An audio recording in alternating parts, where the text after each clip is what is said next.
Warangal, the best CBSE School of the Year 2025. Best Principal of the Year 2025. Best Boarding School, Birla Open Minds International School. Admissions open. Hunter Road Bypass, Warangal.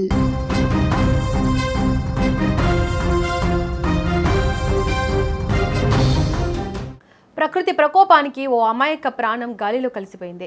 రాత్రి వేళ సుఖంగా నిద్రిస్తున్న ఆ కుటుంబంపై విధి వక్రీకరించింది. ఇంటి పక్కనే ఉన్న తాటి చెట్టు మృత్యు పాశంలా మారింది. ఒక్కసారిగా గాలి రావడంతో ఆ కుటుంబం కుప్పకూలింది. రంగారెడ్డి జిల్లా మీర్పేట పోలీస్ స్టేషన్ పరిధిలోని రాఘవేంద్రనగర్ కాలనీలో ఈ గుండెలు పిండేసే ఘటన చోటు చేసుకుంది.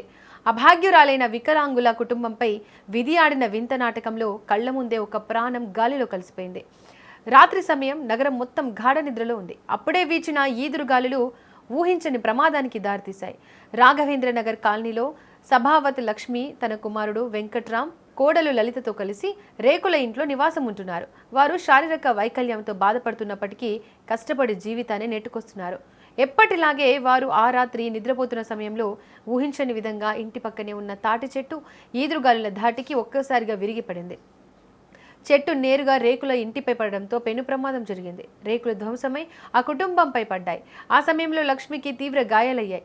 వెంకట్రామ్, లలితకు సైతం గాయాలయ్యాయి. శబ్దం విని స్థానికులు హుటాహుటిన అక్కడికి చేరుకున్నారు.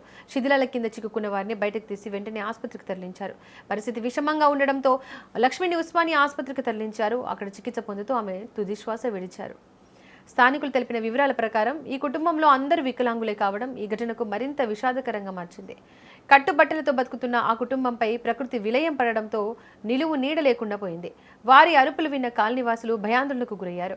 ఈ ఘటనపై సమాచారం అందుకున్న మీర్పేట పోలీసులు ఘటనా స్థలానికి చేరుకుని వివరాలు సేకరించారు. కేసు నమోదు చేసుకుని దర్యాప్తు మొదలుపెట్టారు.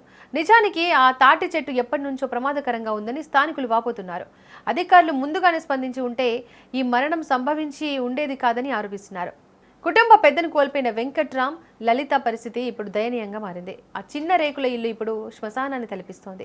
అధికారులు ఈ బాధిత కుటుంబానికి అండగా ఉండాలని కోరుకుంటున్నారు. ఏది ఏమైనా నిద్రలో వచ్చిన మృత్యువు ఒక నిండు ప్రాణాన్ని తీసుకోవడం ఆ ప్రాంతంలో తీవ్ర సంచలనం సృష్టిస్తోంది. అధికారులు పోస్టుమార్టం పూర్తి చేసి మృతదేహాన్ని కుటుంబ సభ్యులకు అప్పగించే ప్రక్రియలో ఉన్నారు. బాధిత కుటుంబానికి ప్రభుత్వ పరంగా సాయం అందుతుందా లేదా అన్నది ఇప్పుడు అందరిలోనూ ఉన్న ప్రశ్న.